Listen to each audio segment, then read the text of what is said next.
Paramashivoham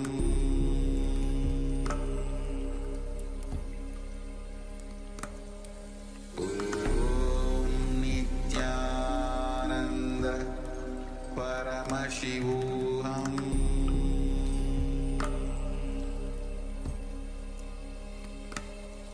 Om Nityananda Paramashivoham Paramashivoham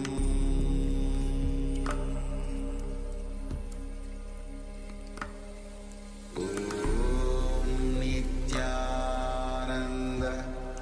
Paramashivoham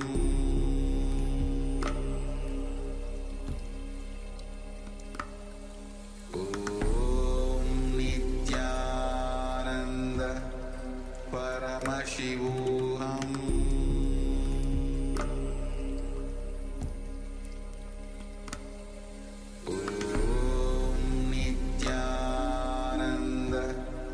Paramashivoham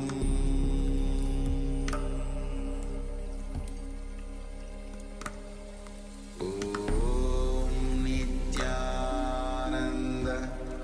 Paramashivoham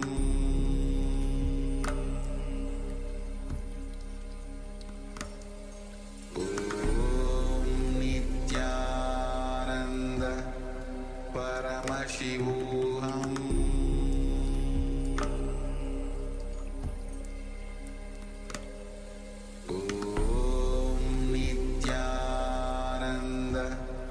Paramashivoham Om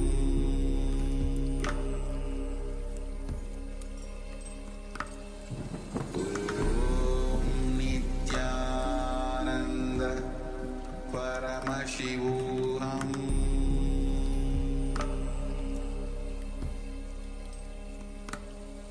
Om Nityananda Paramashivoham Paramashivoham Om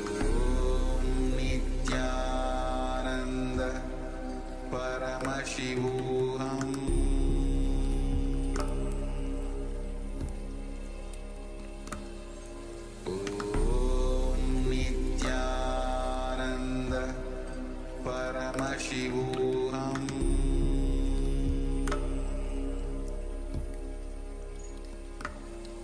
Om Nityananda Paramashivoham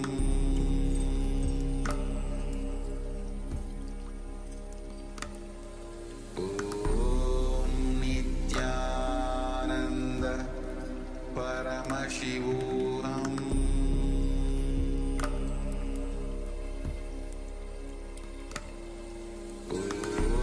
Om Nityananda Paramashivoham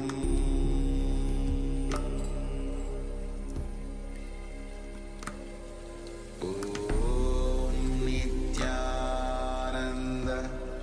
Paramashivoham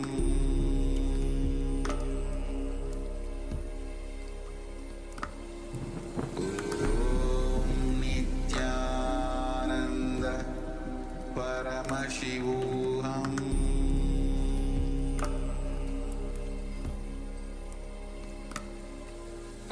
Om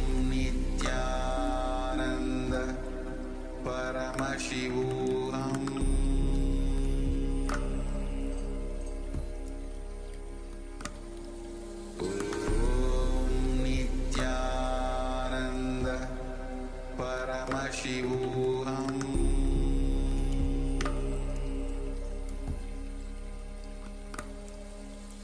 Om Nityananda Paramashivoham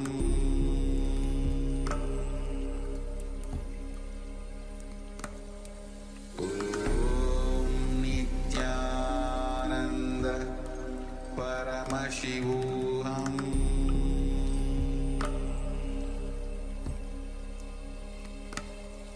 Om Nityananda Paramashivoham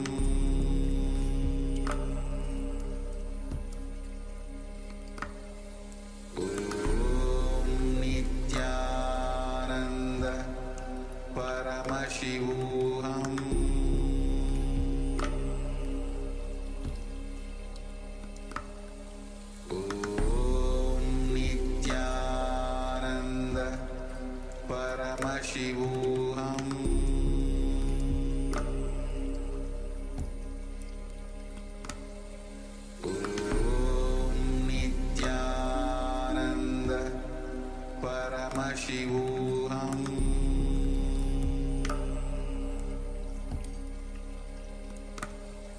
Om Nityananda Paramashivoham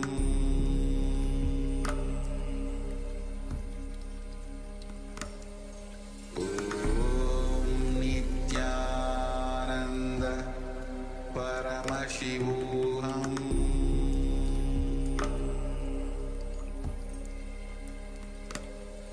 Om Nityananda Paramashivoham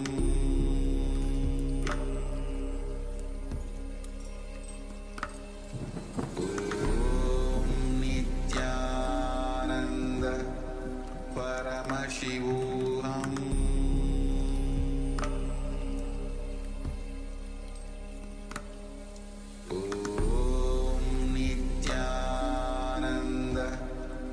Paramashivoham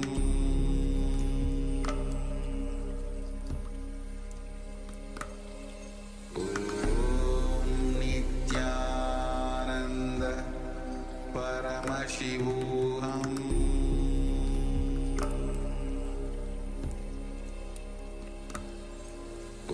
Om Nityananda Paramashivoham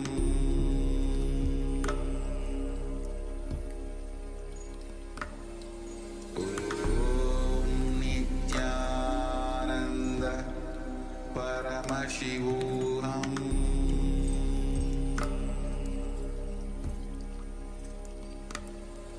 Om Nityananda Paramashivoham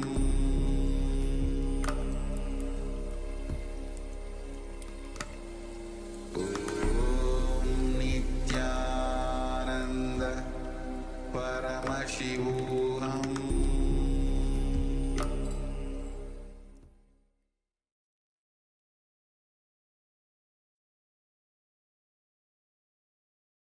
Yes, you can relax now.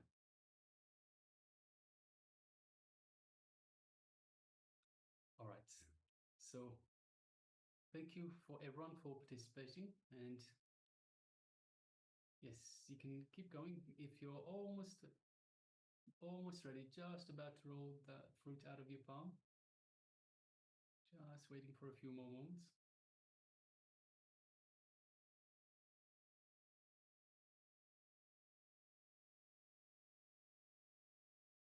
Yes, so the power manifestation of consciousness over matter is one of the greatest, one of the best powers, because it is visible. You can see it, you can see it happening, and you can see the rewards. You can have the rewards right up front. As soon as you're manifesting, you can see it. It's right there. So it is one of the greatest, the easiest to celebrate, I suppose. Easiest to celebrate because you can see it and you can feel it. It is tangible. So congratulations to all the participants that have successfully manifested this power. We saw Mahananda Agorupani. Yes, congratulations. We saw the fruit roll out of your palm. Congratulations, Ma. Well done. Yes, many of you would have experienced. There's this moment just before the object moves where you experience the oneness. You literally feel, yes, now it's going to manifest. And then it just rolls. And before it might move left, it might move right. You feel it, something is moving, but the moment just before it manifests, you have that certainty. And that certainty, of course, is that you are Paramashiva. You are in oneness with the divine, with Paramashiva, because we have this conscious access to all the powers of Paramashiva, and this one being the easiest to get a grasp of, the easiest to see. It is just such a joy to feel that space of oneness with Paramashiva. So yes, just take a moment and share with us your experience. How did you experience this? Were you able to roll on both sides? Were you able to? How did you experience it? What did you feel when you are, especially that moment when the coconut or the fruit just rolls out of your hand, just out of your palm. What is the feeling that you get inside? Do you feel that space of oneness? So just take a moment and share with us. And also the participants, we still have a number of participants that have their camera switched off.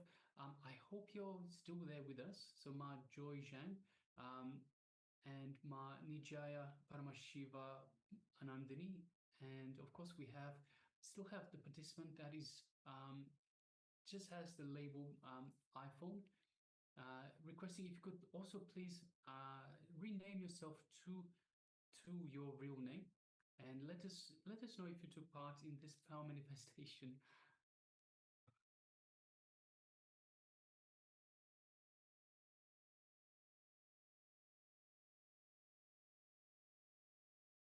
So we remind participants that every power manifestation is manifested from the space of oneness with Paramashiva, with the divine, and with the Supreme Pontiff of Hinduism, who is the embodiment of that very divine. It is in fact Swamiji, it is in fact Paramashiva who manifests through us. So it is through this feeling connection, through this oneness, this space of oneness that we experience when that last moment, that joy, that bliss that we feel, that last moment when the coconut or the fruit rolls out of our hands, that is the bliss that we are searching for. That is our true nature. Our true nature, as Swamiji says, we are bliss. We come from bliss, and we search to get back into that bliss. And the power manifestation segments are this very way to reconnect to that bliss, to reconnect to Paramashiva. It is just such an important part of the course. So it would be such a shame to miss it. So requesting all participants, please make sure you take part in these. It is, as Swamiji says, we are here to experience a superconscious breakthrough. It is Swamiji's mission to bring superconscious breakthrough to the world. This is why you're here.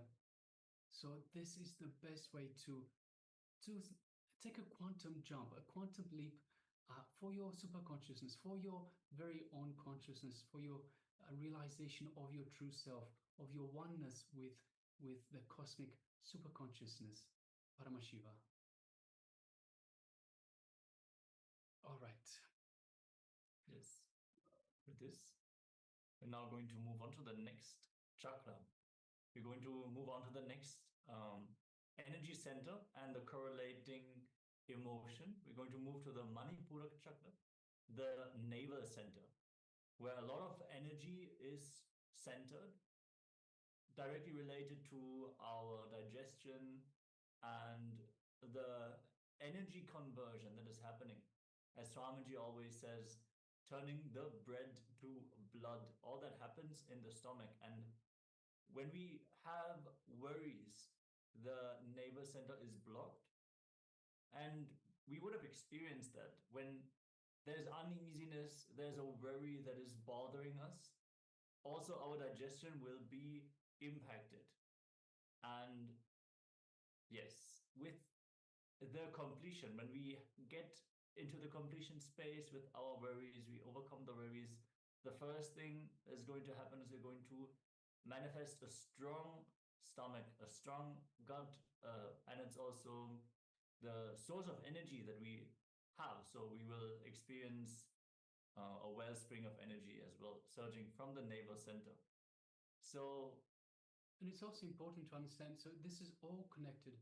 So also when you have so much worry, your stomach will suffer. So you will know that if you have issues with your stomach, it is probably because of the worries. So it is important.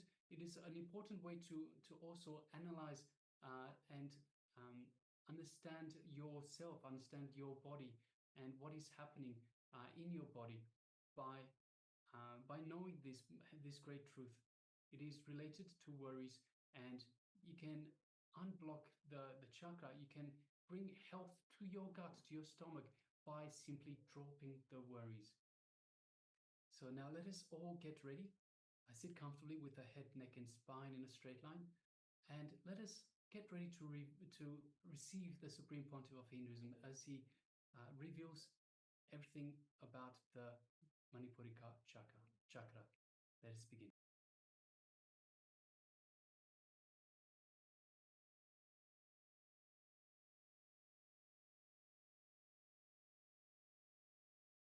Navel is the source of energy, because only through navel you are connected to your mother. Your mother is the source of all your energy. Now let us discover it. They say, I read in that book, Why God Won't Go Away. It's a book. It's actually 3 doctors. They did a lot of research on this psychosomatic zone and the mysticism. How the mysticism, the prayer, meditation, all these things, what is the effect of all these things on the mind? They have done research with the SPECT scan, what is happening in the brain at the time. More than neuroscience study. And they published their report. And after that report, they say the students in the medical college signing for the spiritual study, the spiritual aspects of meditation. Spiritual meditations. What is the meditation, the other healing systems, alternative therapies, all these things, the study, the signing for the, before this book, the signing rate is 10%. After this book, they say 80%. The signing rate, 80%. Such a tremendous new opening is done by few doctors, but very thoroughly organized study. And very critical study also. Never think the bias used, very critical study. And in the study they reported, the mother, she may be in India and child may be in America. But if a mother falls sick, that works on the brain of the child. No connection. There is no need that the child should be informed. The mother is sick. Simply it shows in the neural system, the brain system of the child. Of course, no proof. We cannot give any logic, but it happens. It's happened. Are you talking of telepathy or what? No. All the child. You see, delivery, if you learn, then only it will do. What age? What age of You see, below the 7. Below 7. Below 7. All the kids. Below 7. After 7 only you get the individual. Below 7, no individual. All the kids. It is stored in the brain. There are few kids who have got the immune system strong, they don't get the disease. But there are many kids whose immune system is not strong, they get the disease. Even a small fever, what to say, headache, it is immediately responded. The corresponding thing happens to the kid. Of course, very hard to believe, very difficult to believe. Logically, there is no connection, but they say this is what is truth. After vast research, they say it is true, it is happened. Why? Because the nerve center, Manipura, we are connected to mother through this Manipura. The first source of energy is nerve center, Manipura. Through the nerve center, we are related to mother before birth and even after birth for some time, few minutes, till we get that connection with the air, with the outer existence. We have a connection with the navel center. Navel center is the center which can give all the 5 energies to us. The ether and air and Agni and water and Prithvi. All the 5 energies, 5 elements, Panchabhutas, all the 5 energies can be given to us through navel center. Other chakras can receive only 1 or 2 energies, but the navel center can receive all the 5 energies. That is the reason we are connected to mother through navel. This chakra is disturbed by worries and depression. By worries and depression, this is a master key. Let us enter deeply. How? You may ask. any worry, you can see the first blue will be for stomach. You can always see it's an experience of thousands of people. Any worry, the first blue will be for the stomach. Either diarrhea or other digestion problems. Any worry. You always say, I can't stomach it. I can't digest it. And the next thing, let us see what is worry, and then we'll enter into what is depression. First we'll finish the worry, and then the depression. About worry, I think about worry, I always saw more than people give beautiful explanations about worry, because it's an experiential expression. So let me ask some of you to give your explanation about worry. Anyone? Anybody who can give an explanation about worry? I lost my money. I give somebody borrow money. I want to collect. You didn't want to pay me. Keep on bothering me too much. I'm worried about my money. That's one thing. A small story about this. You see, and also another thing, my son is 31. He didn't want to marry. I keep on pushing him. That is one thing. You see, as soon as he told money, I remember a small story. Once a man vanished. He got $100 from a man called Ru. He spent it. Then the Ru asked him, "Where is my money?" He borrowed $100 from another Sikh and gave it to the Ru. After a week, the Sikh asked, he borrowed from Ru and gave it to the Sikh. After a month, Ru asked, he borrowed from Sikh and gave it to the Ru.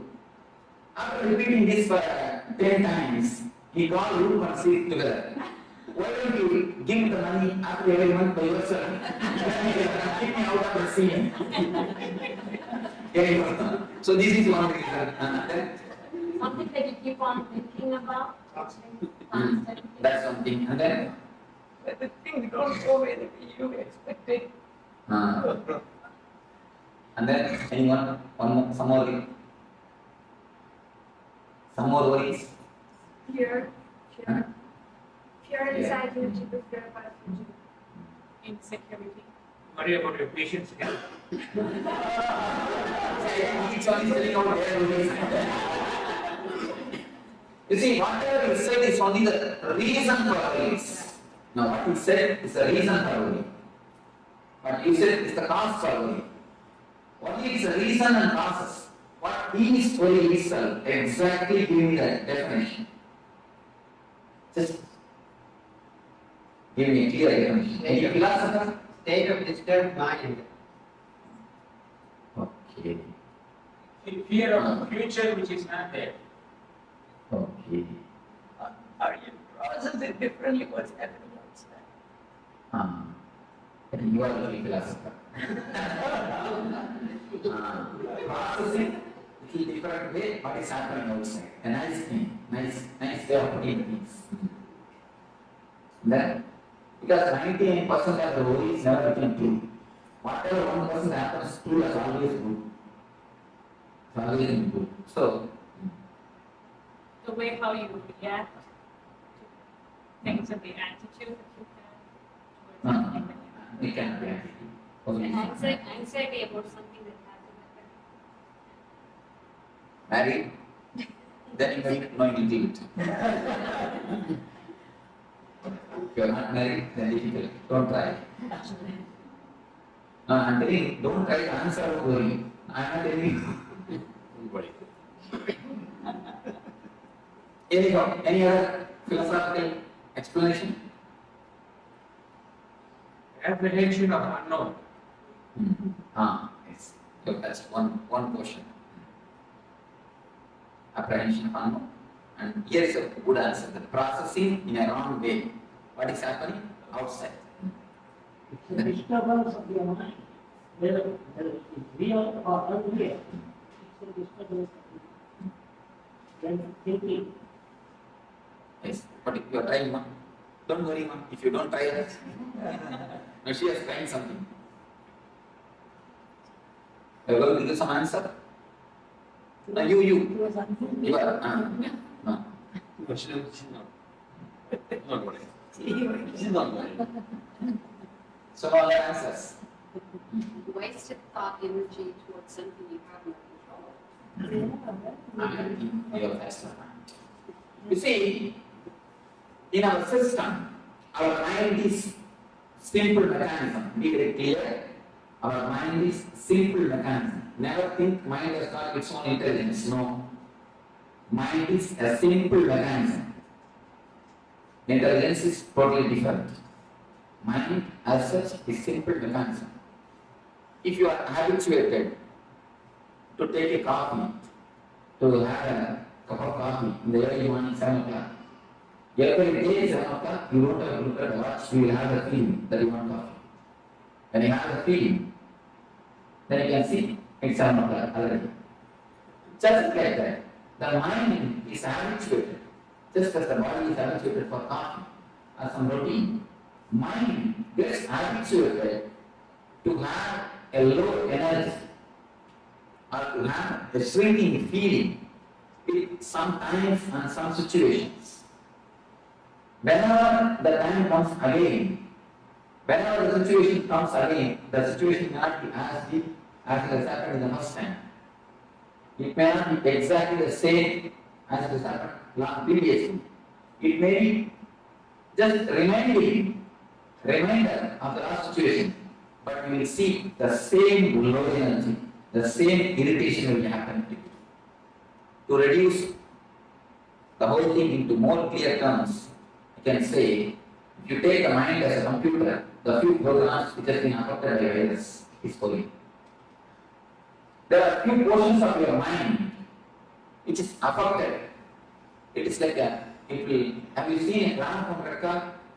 The gramophone record is disturbed and it is repaired. It will repeat the same line. It will repeat the same line. Any of you have seen gramophone record, the old gramophone records?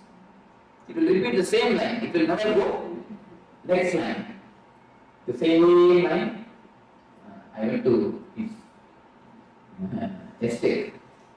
His estate. There I saw the gramophone. And tape was repaired. Then tape means what they put inside? Record. That's called record. Scratch because that is called record, scratch. And there is a song in Tamil, it means the income is 8 paise and expenditure is 10 paise. It is not going to the expenditure at all. It is again repeating on the income. It's not going for expenditure at all. So that is a good card for money income. No expenditure. You might have done it on purpose. That I don't know. Repeating the same line. It's not going to that. Next line. So, then I think you have to re-expand. So, there is the same thing. Sometimes it happens to our mind. The words, even if you want, even if you don't want, whether you want it or not, whether you like it or not, the same words is repeating inside you, which makes you feel shrink. Is what is for you. The continuously the same words, which is getting repeated in your system, in your mind, and it makes you feel shrunk, even if you don't want it, is what is called worry. We have two things, please understand. We have two things in our life. One is dialogue. When you speak with others, when you speak with somebody else, with volume, it is dialogue. Next thing, when you speak to yourself, it is called monologue. The first thing, all of you are aware. The next thing, only you need to observe, you will understand. You will be sitting on the bank of a river, or on the seashore, or under a tree. or in the swing in your garden. You may be sitting, but your mind will be, tomorrow morning I will go to office and tomorrow evening I will come back and tell the man to wash my car and I will take my inner dialogue. the inner dialogue. What is that's called the term inner dialogue? It's called monologue. Monologue. You see, the speaking to yourself, which you can call as thinking or mind. Any terms you can give, but mind, the word thinking and word mind makes it so big. I don't want to use that word. I am using the word monologue. Inner chatter. If it happens with volume, it is speaking. If it happens without volume, it is thinking. That's all, nothing else. Don't make thinking as a complicated thing. We always think mind cannot be controlled. We come to a conclusion. Without trying, mind as such cannot be controlled. We have a very wrong, major understanding in our life. Mind cannot be controlled. Why you know? You try to fight with the mind when the mind is a whole. You take the mind as all the thoughts. If you think of the mind is something like all the thoughts together. But actually mind is not all the thoughts together. Mind is individual thoughts. But you make all the thoughts together and then you name that bunch of thoughts as a mind. Then you can never leave. See, if you put all the sticks together, you can never break. If you have an individual sticks, you can always break. What you do, you put all your thoughts together and label that as a mind, and then you finish, you will decide that mind cannot be controlled. And then you never try. Once you come to conclusion, how will you try? Once you start believing, how will you try? Never. But mind is not everything put together. It is an individual small sticks. It is individual thoughts. As long as you deal with thoughts, you can simply transform. When you start dealing it as a mind, you can never change it. The problem is how you are looking. See, first understanding you need to understand this. Mind can be transformed. Mind can be controlled. How? You can ask. When you can control your words with volume. You see, with volume, whatever you speak, you control it. Am I right? Am I right? You are controlling it. When you can control with volume, can't you control without volume? You can vary. Only think a little bit of awareness, nothing else. Just see the logic. With volume, when you can control. Without volume, can't you control? You can vary. First thing, you have not tried. Next thing, you have tried from the wrong corner. From the wrong side. Whenever you look at your enemy, you look at him as a whole. Just like that. Whenever you look at your mind, you look at him as a whole. He is not whole. Never think he is a whole. He is a small parts. If you know the mechanism where to touch, you can simply come over it. The habit.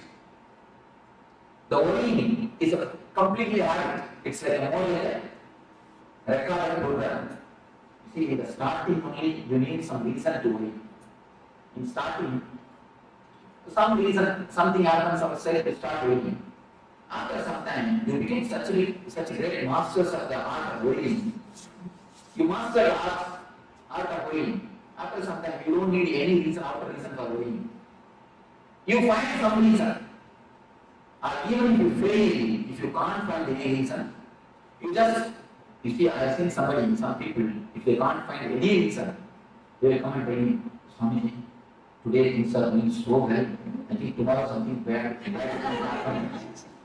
Tomorrow something very big is going to happen. We go to the next step. Tomorrow something big is going to happen. If you can't find even that reason also, even without any reason, you know how to worry. Because the way becomes habit.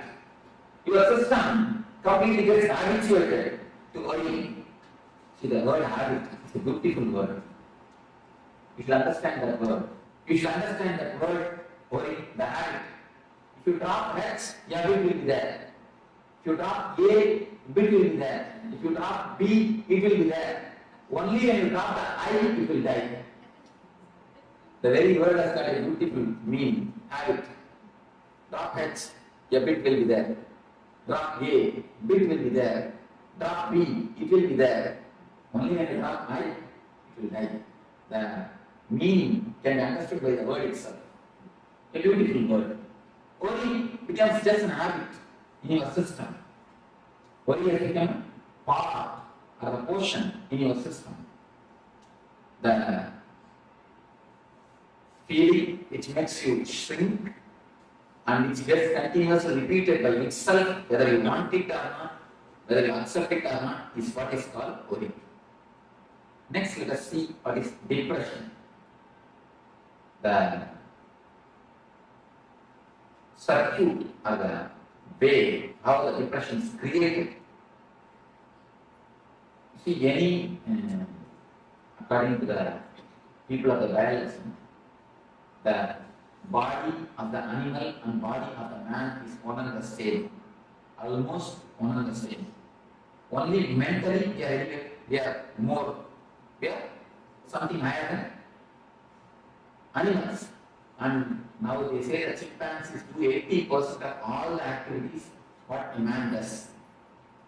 80% can be simply done by chimpanzee. Only one thing, he doesn't have his own mind. In the plane of mind we differ, but in the plane of body, we are almost one and the same. If a chimpanzee gets angry, he will simply beat other chimpanzee, or at least a cage.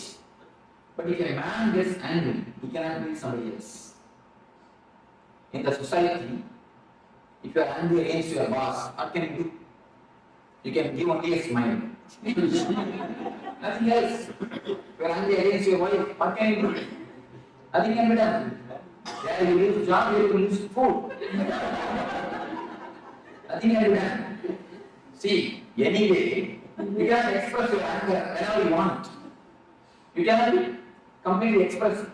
But they say, the doctors, they say, whenever anger happens to you, poisonous chemicals are released in your system.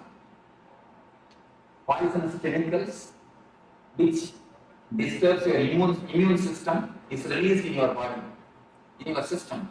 What will happen to all those chemicals, all those acids? It's like acid bath.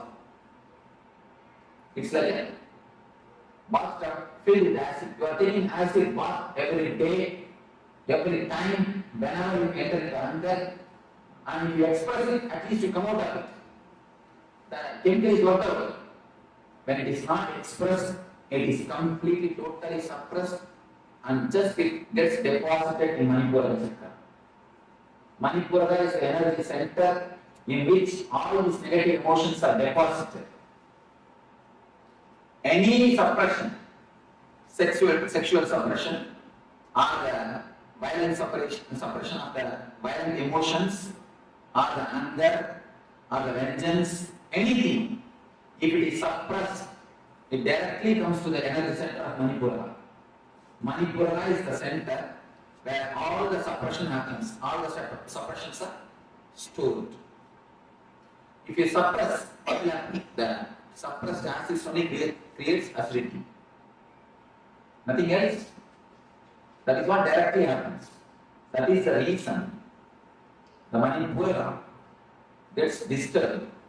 The depression and the worry directly disturbs Manipura. Anything suppressed directly attacks Manipura. Manipura is the first chakra, first center which is disturbed by the suppressions and the system of suppressing. That is the reason children don't have any suppression. See, if you see the kids, you can see a grace in them, a beauty in them. You will not see any ugly child around the world. You can see the photographs of kids around the world. Indian kid, American kid, African kid, Sri Lankan kid. Any country, you can just see the photographs. You will not see a single kid who is ugly. Have you seen a single kid who is ugly? You must have seen in so many TVs. Even Ethiopia, they are living in poverty. Even there, kids you see, they have their own grace. They may live in poverty, they may be lean and thin, but the grace of the face will not be lost. Because they are nothing in the Manipur. They have not collected anything, they have not suppressed anything. Have you seen a single kid who is ugly? Have you seen a single grown-up man who is beautiful? The problem is Manipura. The depression and the worry takes the grace from a being. No depression or the worry is accumulated by the kid. Even if they accumulate, they have a beautiful technique to throw it out. Have you seen after feeding the kid, if you put him to rest, he will just blabbering. Have you seen? Something like that will be blabbering. The blabbering is a beautiful technique to cleanse the Manipura. Kids do that. Whatever meditation you are doing in all these 2 days, all the kids they do. Because the system has got its own intelligence to do all the meditation. And the same way, any of you, if you know Yogasana, the major 12 asanas are there. All the 12 will be practiced by the kids from the age 1 to age 7. Without knowing, without you teaching them, they will be practicing. The Dharmasana and all the asanas, they will be practicing. Because the system itself, the body itself has got its own intelligence. In the so-called process of growing, we have lost all these things. And you can see the children spinning or whirling. Have you seen? If you have a small kid, you can understand. For no reason, he will just whirl. The spinning. But the spinning is the greatest meditation in Sufism. They say, when you spin or whirl, the energy is centered perfectly. The energy center, the centering of the energy happens. In Sufism, the whirling is a meditation technique. But when the child does, we beat him and make him sick. At least Indians. I went to the Santa Cruz beach. I saw small kids. They are just entering into the water and playing. The parents are also very relaxed and they just let the children go. And I can't see the scene in Bella Beach. In India, first thing they won't let. And even if they let, how so many rules and regulations they will put up. Child will hate the playing itself. Will drop the idea of play. Of course, anyhow. Whatever the kid does, we don't encourage, we don't allow it. The so-called process, the process of growing, we lose everything. Blocking is a beautiful technique. You may ask how. How can it be a technique? See, whatever you say as a mind, it's nothing but the languages which you know. You can tell me what are the languages you know? English and Tamil, that's all. Not even 2-3 words in other languages. Baranana, Kuchudi. No. 2-3 words in Telugu. Huh? No, Malayalam.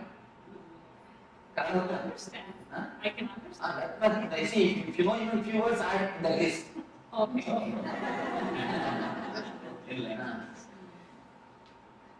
I can understand. Karakata. Betul.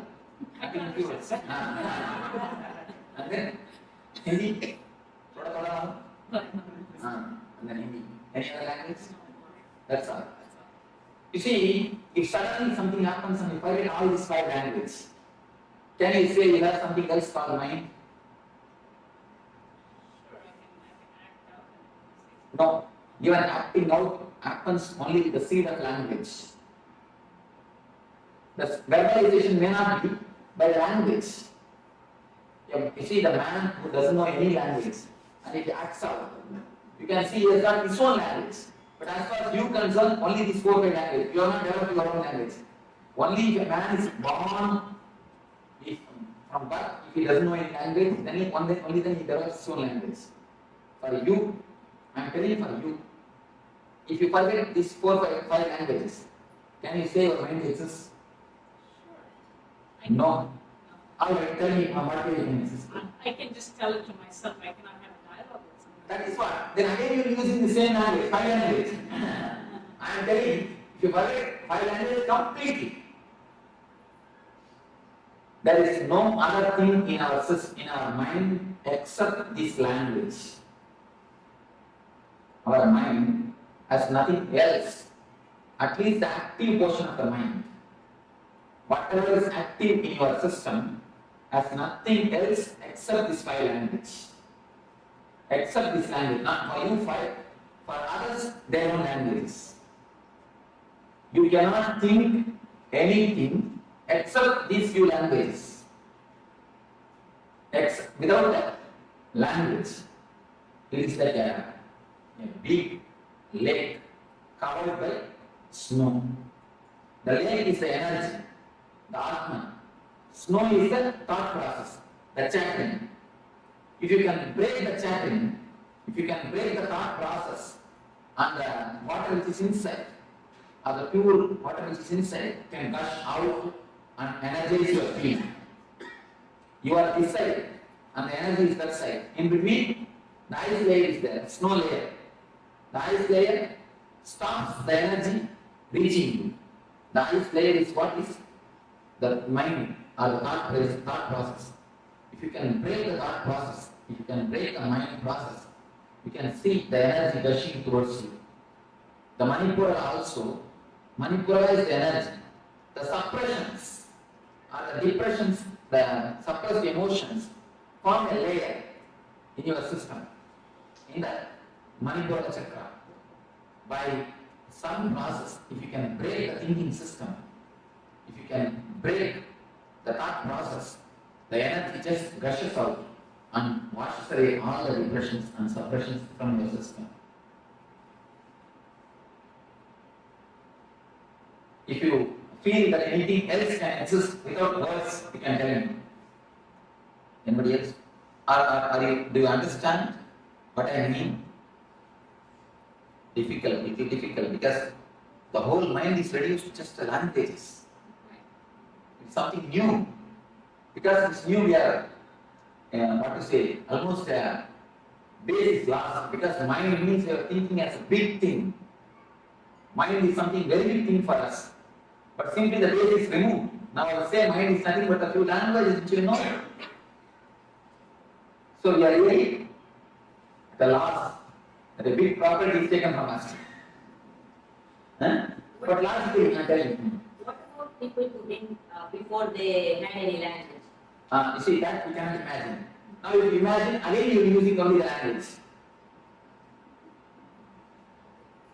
Then you try to imagine, they had their own language. Again, when the mind got, when an animal has become man, in the process, the language development was there. The sounds, I see the special sounds are associated with the fear. If a man feels that a fire is happening nearby him, he used to create that sound, and all will understand something frightening thing is happening there. So they will run away. Like that, with the sound, the language was developed. They had their own language. With that sound, they think. They start thinking with that sound. Do you understand what I say? The tribal language, you may call it. I guess we have always assumed that language is a way of expressing what is in our mind. But now you're saying language is simply the mind. Because anything in your mind you cannot have without language, without word, without verbalizing. The verbalizing process, the verbalizing process is the process which is the uppermost layer of your energy system. You are above the verbalizing process and your energy is below the verbalizing process. That is the reason the connection between you and the energy never happens. So any logical thinking is lost without language. There cannot be there cannot be any logical thinking. There cannot be any logical thinking. You see, when you use your logical mind itself, you are not using your whole energy. Please be aware. When you use your intelligence, When you use your intelligence, you are putting all your energy to use. When you use your logic, you are not putting all your energy to use. You can always see the decisions of women is very sharp because they think more intelligence, not intellect. The decisions of the men maybe immediate, they will give an immediate result, but for long run, the decisions of the women are the sharp because they think with intuition. Any decision with intuition and intelligence, any decision with logic has no intuition. I always seen the decision taken by logic gives immediate result, but for not for long run. Decision which is taken with intelligence and the intuition, which may not be directly, you cannot directly give a reason, but you will see, for a long run, for the whole life, it will give a tremendous effort. Swami, I have to thank you for telling this to all the men over here. Swami to give me some examples. You are if you can question me, I am very ready for argument. I'm just like, figure out in my mind, please give me some examples. You see, there are few conclusions. I will not be able to give you directly example because of whom I have seen, in what the place I have seen, all those whole examples I may not be able to give. But you take this conclusion and scan your life and see. For a long run, any great logic man, a man who is excellent in logic and a great professor, he will be giving lectures and convincing thousands of people. He will come to the house and a small problem. He will convince his wife for half an hour. After half an hour, she will start from the first step. You see, she will start from the first step. What do you know? Because the conclusion structure is not by intuition, by intelligence. They don't have thinking. You see, I have always seen women doesn't think much. They get proper results. Because most of the energy is stored in the seed form itself. Whenever it is necessary, it gives out the result. In the ancient India, women are more treated like counselors. Any problem, in the evening, man will come and tell the problems. She will give the counseling, and tomorrow morning it will be executed. More they are treated as counselors, and not only that, the techniques to keep the intuition alive is practiced by women. The dot itself is a technique to keep the intuition alive. Tomorrow will be using the technique with the dot, with the Anya Chakra. The techniques to keep the intuition alive is always practiced by women, but you cannot see any women logically. How much you try to convince by logic, nothing alone. Is it that they think through the heart more? No, they think through Manipura. They think through Manipura, not through heart, but through. Are they more emotional? No. They think through intuition. The Manipura is the center. You see, Manipura is the center, very active in women. That is the reason only women could give birth. And not only that, Manipura is active in women. One more reason, they need to give birth. They need to give whole body to one more life. For that, by nature, Manipura is strong for women. They need to give a full structure. Practically, the work of Brahman needs to be done in that energy center. So the Manipura of the women is more strong. That is the reason. And this, I have seen the intuition counselors. They are in that also. Women are more successful. Even in India, the Ayurveda children, have you ever heard this? Intuition counsel. Even in that field, women are more successful because the Manipura is very strong for women.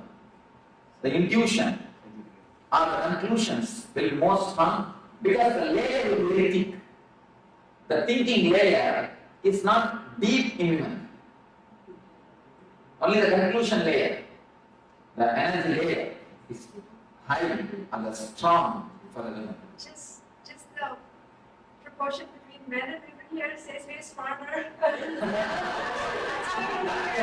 cannot be the reason. Maybe the publicity. No, that cannot be the solid reason. I want a solid reason. No, we have intuition that we are going to be enriched to their power by attending your course. It would be that if you see more help. See, in that case, we see logic can play both things. That is not right. I wanted to give you some solid proof, some solid example. See, I will give you the discourse. By the time I remember, Okay. I'll give you the solid examples. It's happened in my. And even if you give one example, that will not be Sure. enough.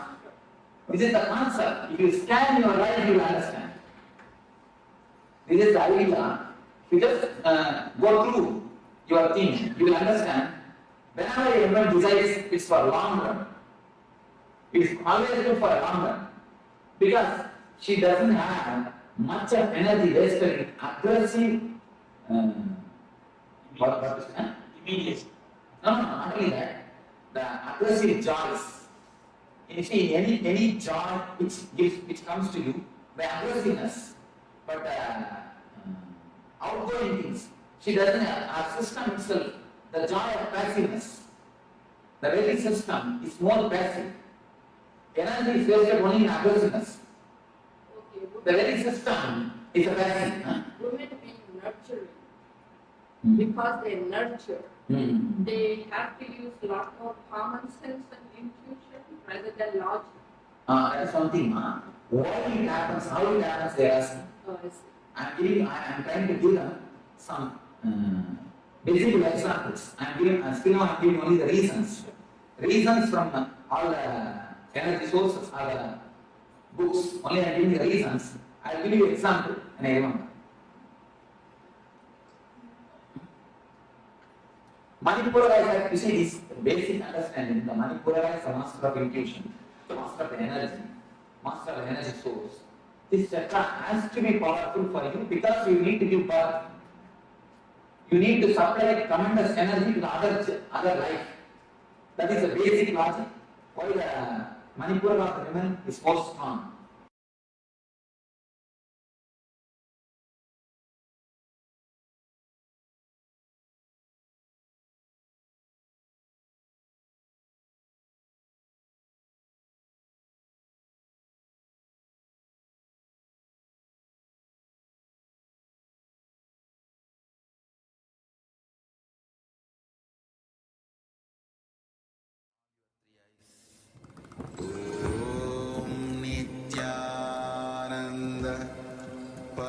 Paramashivoham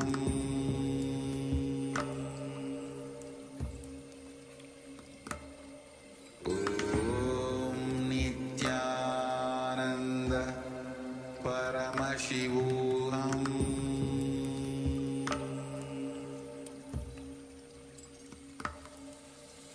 Om Nityananda Paramashivoham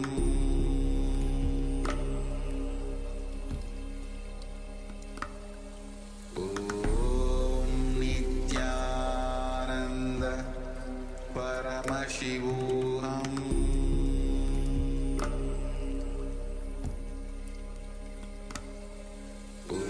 Om Nityananda Paramashivoham Om Nityananda Paramashivoham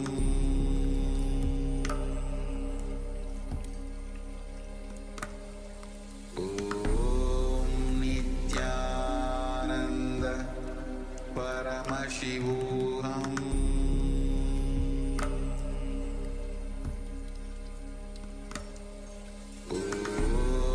Nityananda Paramashivoham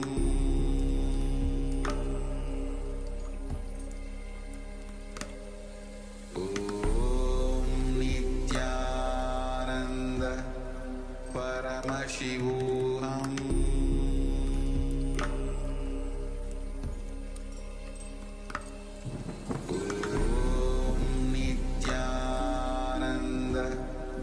Paramashivoham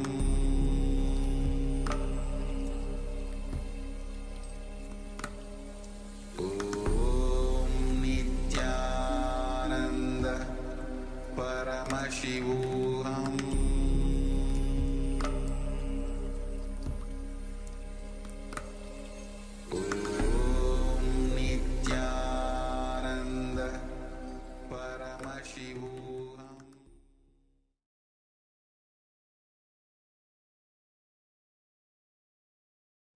Good. Yes, you can relax now. Welcome back after that wonderful revelations by the Supreme Pontiff of Hinduism on the Manipurika chakra. So next we'll be moving on to an internalization exercise. Meanwhile, if you have any questions regarding to the revelations that Swamiji has just imparted with us, please feel free to share with us. Let us know in the chat box. We're only too happy to clarify things for you, to help you out, to make sure that you don't have any blocks missing in this bridge or this wall that we're building brick by brick. So if you have any questions at all, please make sure that you ask. This is what we're here for. All right, so let us move on to the internalization exercise. Yes, understand how worry can disappear. The moment you bring authenticity into your thinking, worry disappears. As long as you don't bring authenticity into your thinking, integrity into your thinking, worry continues to rule you. Now, let us enter into an exercise. First, write down all the aspects of your life that you worry about.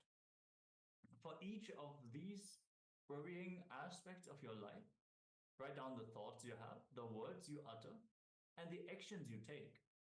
Identify where you are not being in integrity. Examine where you gave your words and did not honor and fulfill them. Remember, when you are not integrated with the inner and outer words you utter, worrying will become a pattern in you. Yes. So let us start writing down all the aspects of the life where we worry. And for each of these aspects that we have written down, you will see where we are in non-integrity with the words that we have given. Because the non-integrity is what leads to the worrying pattern. If you have any questions about this exercise, let us know. And let us get ready. Have your pen and paper ready. Requesting everyone to settle down. And let us enter into the first step of this exercise.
I welcome you all with my love and respect. Let you all open all your three eyes. Om Nityananda Paramashivoham.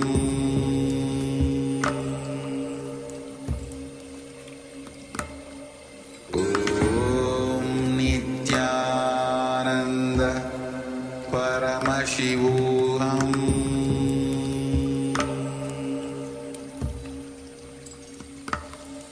Om Nityananda Paramashivoham.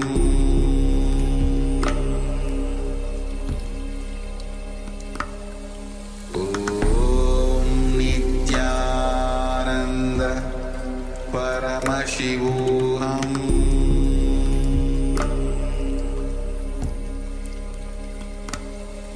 Om Nityananda Paramashivoham.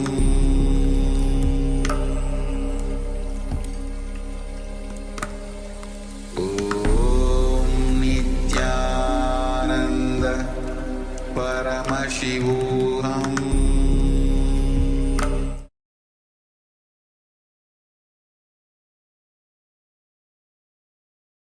Yes, welcome back. Glitch. So, just requested participants, let us know if you require some more time on this particular exercise before we move on to the next one.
second exercise. Let us look at your life. You look at your life and identify all the things that you forget most often. So all the things that you forget most often. For example, you might regularly forget to take your medicine, or you forgot where you kept the car keys. Examine what are the words that you utter in all these aspects of your life where you are forgetful. So once again, examine what are the words that you utter in all these aspects of your life where you are forgetful, and identify and write down where you are not in integrity. So identify where you are not in integrity in these situations, in these aspects of your life where you are forgetful. So let us go ahead. Take a few more minutes for this second exercise.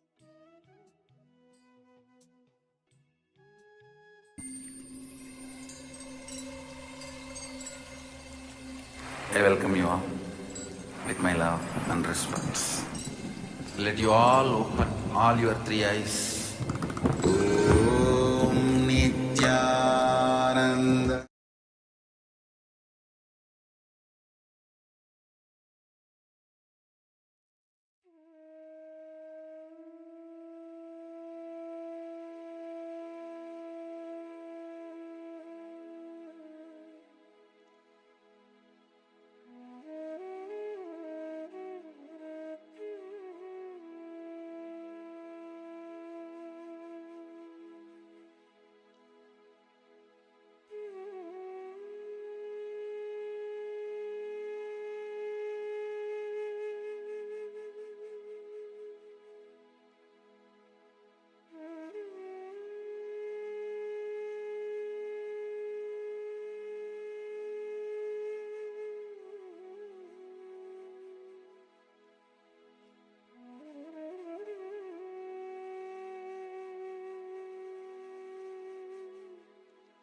next step of the exercise. For each of these varying aspects of your life,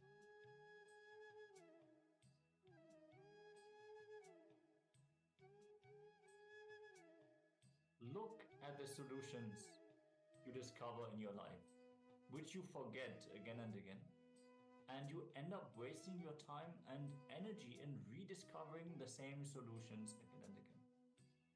Swamiji beautifully shared about Apasmara, which is literally the demon, the asura, that Bhagavan Nataraja, the cosmic dancer, stands on. It is our forgetfulness, the forgetfulness of the spiritual truths and insights that we have already discovered, forgetting the powerful cognitions that help us solve the problems of our life. So let us look in and see those solutions which we have discovered, but we waste our time rediscovering them again and again because we forget the solutions. So let us take a few moments and look in for this step of the exercise.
understand that worry is nothing but a continuous, uncontrolled inner chattering that's happening inside your mind. This inner chatter becomes your master and takes control of you. So let us continue with a small story. So Swamiji tells this beautiful story. In a certain kingdom, it came to the king's notice that everybody in his kingdom was depressed because each person felt they had the maximum worries and no one else had such worries.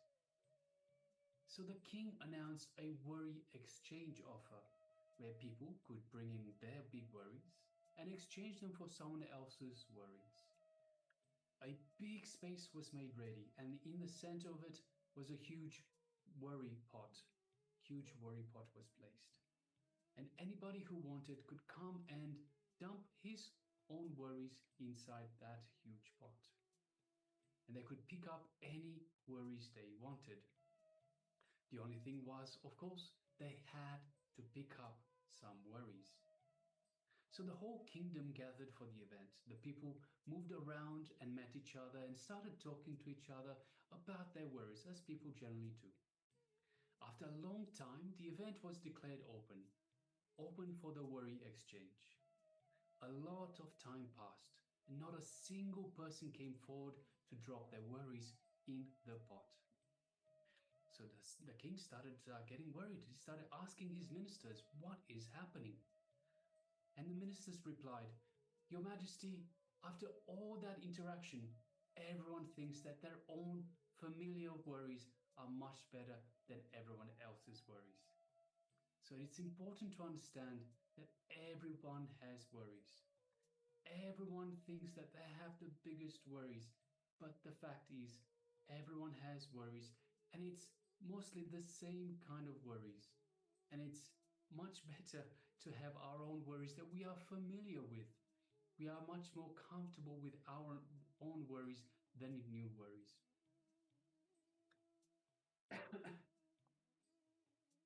So yes, if you have any questions at this point, if you need any clarifications, again, any part of this program so far, and of course we do apologize for the technical glitch just earlier. Do let us know if you have any questions. We're happy to clarify. This is what we are here for. All right. So yes, now we're going to get ready for a kriya, a shuddhi kriya, a cleansing technique. As we are currently working on the Manipuraka Chakra, the navel center, we're going to go through a guided technique, guided by Swamiji, where we can cleanse our Manipuraka Chakra.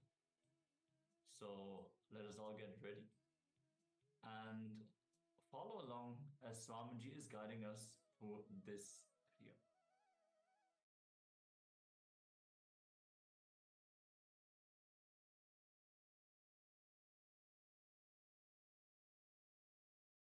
While the Manipuraka of the women is most strong. Now I have to do some practical example I'll give you.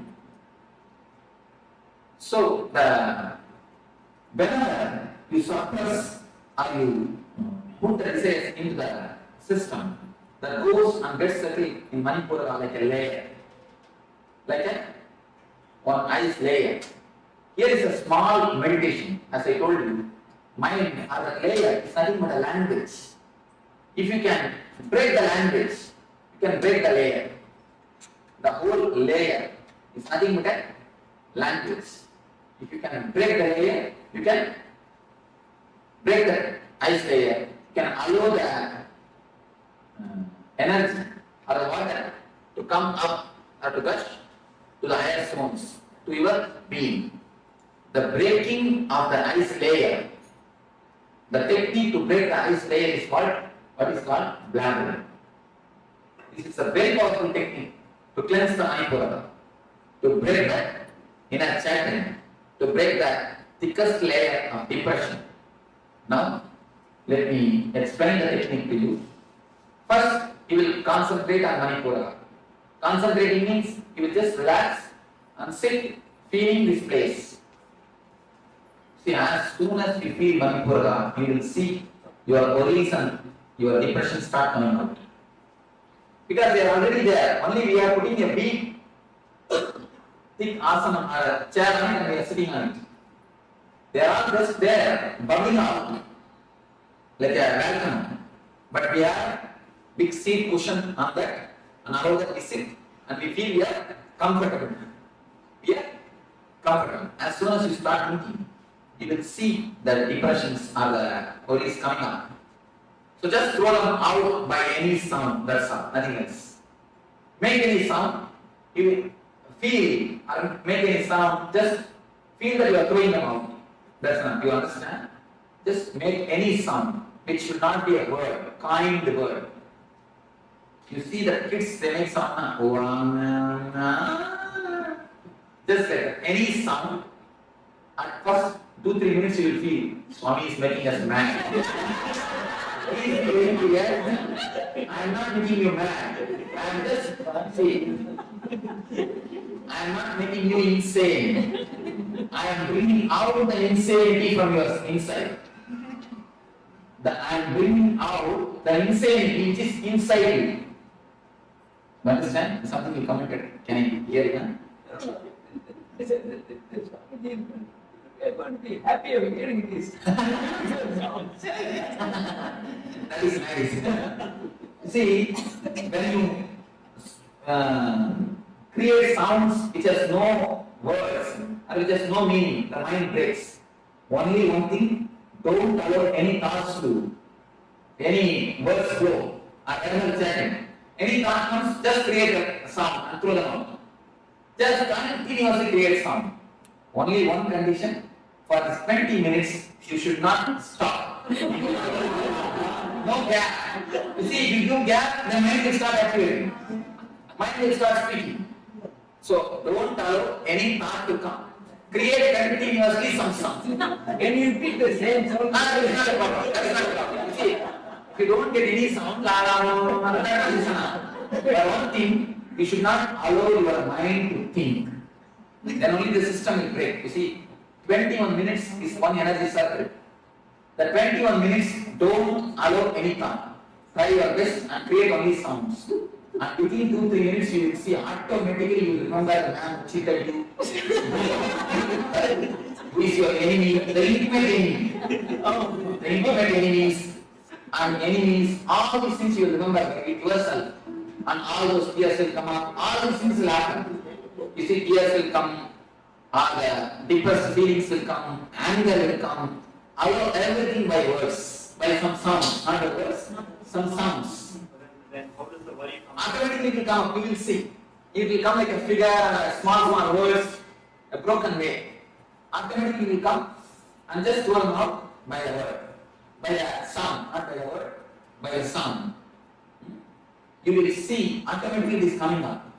All your enemies will come up, you will kill all your enemies, throw all your anger, everything will come up. You see, this is called, 1 minute, this is called verbal catharsis. And one more thing you can do, it is called physical or body language catharsis. The verbal language catharsis is this. One more thing, body language catharsis. Just remember your enemy and make as much of faces as possible. Why not? All your tensions are hidden in the face. You don't know. The grace is lost because of the layers of the tension in your body, in your system. Have you heard of this alien photography? They photograph the aura body. And now it is accepted as a diagnostic system, one of the diagnostic systems in the East and of course the West also. It is discovered in Russia. They say if you are worrying, if you have a suppressed mood, depressed mood, the aura in the photograph falls only for 2 inches or 2.5 inches. If you express the worries like this, if you shout and finish, throw it away. They say at least 8 inches the aura is seen. 8 inches, the Korean photography. Any of you have heard of Korean photography? Not even one. You have the three photographs? Have you seen any photographs? They have photographed ghosts, they have photographed angels, they have photographed when the man becomes possessive. What happens? All those things are photographed. And they prove how a spirit enters into a man and how it leaves at the time of death. A man is continuously photographed and the light going out of the body is seen and the silver cord means even after the cutting the navel cord or the umbilical cord, umbilical cord, a certain connection exists for 11 days between mother and the child.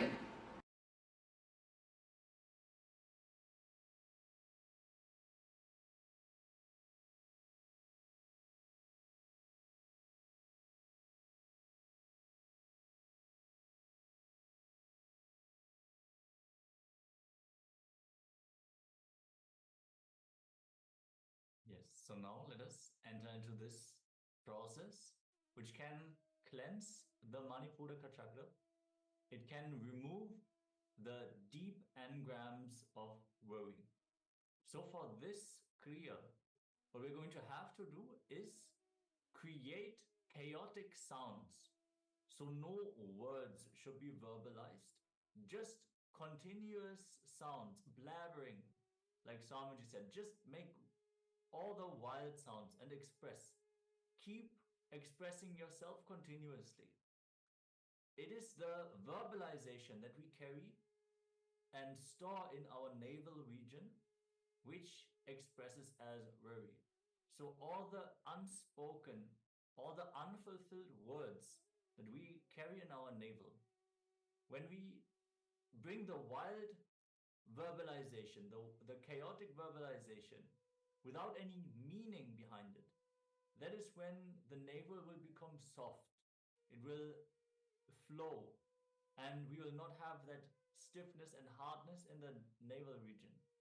So start creating wild sounds, any sounds, without meaning, and continue to go on expressing yourself wildly.